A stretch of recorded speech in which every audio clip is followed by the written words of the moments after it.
नमस्कार, जनभावना टाइम्स में आपका स्वागत है। मैं हूं अंकिता।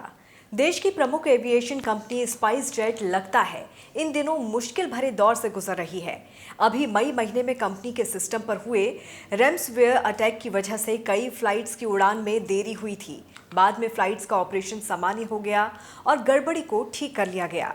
घटना 25 मई की सुबह की थी। दिल्ली में शनिवार को एक बड़ा हादसा टल गया। 5000 फीट की ऊंचाई पर उड़ रहे यात्री से भरे विमान में अचानक धुआं उठा और आनन फानन में विमान की इमरजेंसी लैंडिंग करवाई गई। विमान के सभी यात्री और सभी क्रू मेंबर पूरी तरह से सुरक्षित हैं। हालांकि इस घटना के बाद यात्री काफी सहम गए। दिल्ली से जबलपुर जा रहे स्पाइस जेट विमान SG-2962 को शनिवार सुबह दिल्ली हवाई अड्डे पर वापस लौटना पड़ा। कैबिन क्रू ने विमान के अंदर धुआं देखा और इस समय विमान 5000 फीट की ऊंचाई पर उड़ रहा था।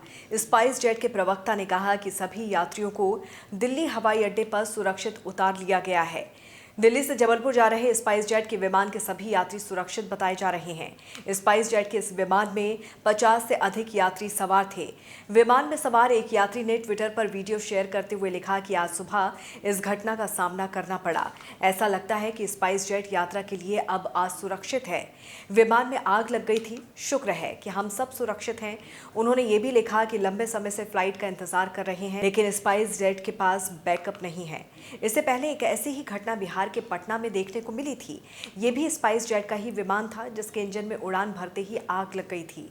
घटना पिछले महीने की 19 जून की है, जब पक्षी के टकरा जाने से विमान के निचले हिस्से में आग की लपटें निकलती दिखाई दी। इसके बाद पायलट ने सूझबूझ दिखाते हुए प्लेन की इमरजेंसी लैंडिंग की और सभी यात्रियों को सुरक्षित उतार लिया गया।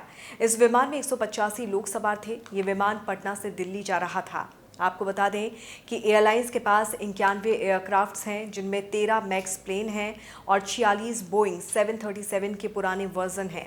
स्पाइस जेट के एमडी का कहना है कि इस साल हम अपने नेटवर्क में नई प्रोडक्ट्स जोड़ते रहेंगे। उन्होंने ये भी बताया कि स्पाइस जेट के रूट को भी एक्सपेंड किया जा रहा है। साथ ही उन्होंने कहा कि हाल ही में हमारा लॉयल्टी प्रोग्राम स्पाइस क्लब शुरू हुआ है और जल्द ही हम broadband based internet service on board aircraft में शुरू करेंगे।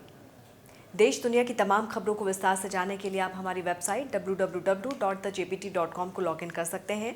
जुड़े रहिए जनभावना टाइम्स के साथ। नमस्कार।